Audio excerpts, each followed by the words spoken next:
Hello everyone. In this session we are going to discuss about the AM receiver. Hello everyone. This is Shobhika Gopnarayan from AISSMS IOIT College. In this section we will be discussing about the AM receiver, which is also called as super heterodyne AM receiver. So let us start with the circuit explanation, block diagram explanation. Assume that the incoming signal frequency, so the frequency which is coming from this signal, which was the amplitude modulation signal, we have already discussed the amplitude transmission, that is the AM transmission. So when it is received by this AM receiver antenna, so assume that that signal will be of the frequency of this signal will be of the frequency 1500 kilohertz. So it is first amplified by the RF amplifier. The first amplification will take place at this RF amplifier. Next, it enters a mixer, which is designed so that it can combine two different radios frequency, one which is fed into this by this RF amplifier and another by this local oscillator. So these two signals will be mixed at the mixer. So the local oscillator is the RF oscillator, whose frequency of oscillation can be controlled by varying the capacitance of its capacitor.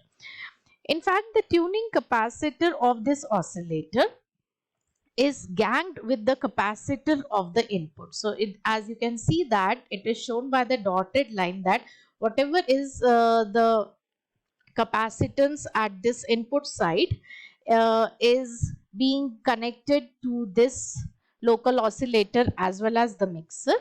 So by varying this capacitor, by varying this tuning capacitor of the oscillator, the ganged capacitor of the input circuit, also with the ganged capacitor of the input circuit, so that the difference in the frequency of the selected signal and the oscillator frequency will always remain constant. So even if there is a change in any one of the parameter of the capacitance of this local oscillator, by default the mixer and the RF amplitude capacitance will also change, making the difference constant.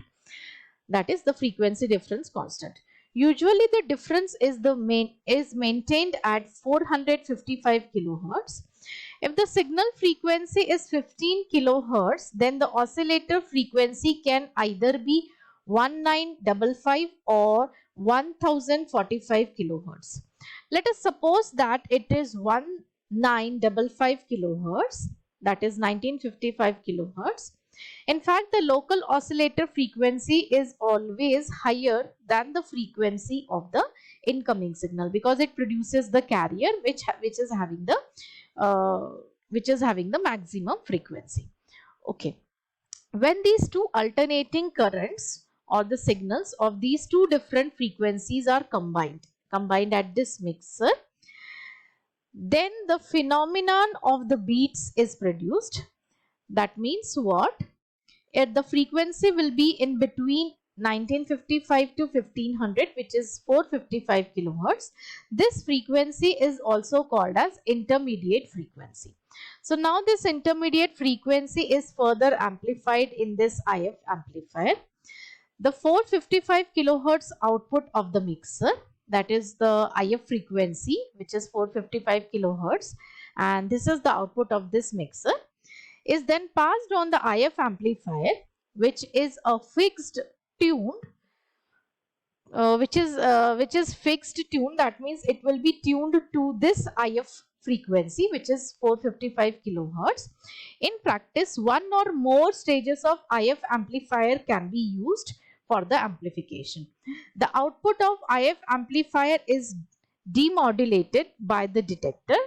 So the carrier is taken out from this detector, which provides the audio signal. So now only the audio signal is present at the output. So this is the audio signal, and this detector is doing what? It is removing the carrier out of this signal, and we just have the audio signal with us.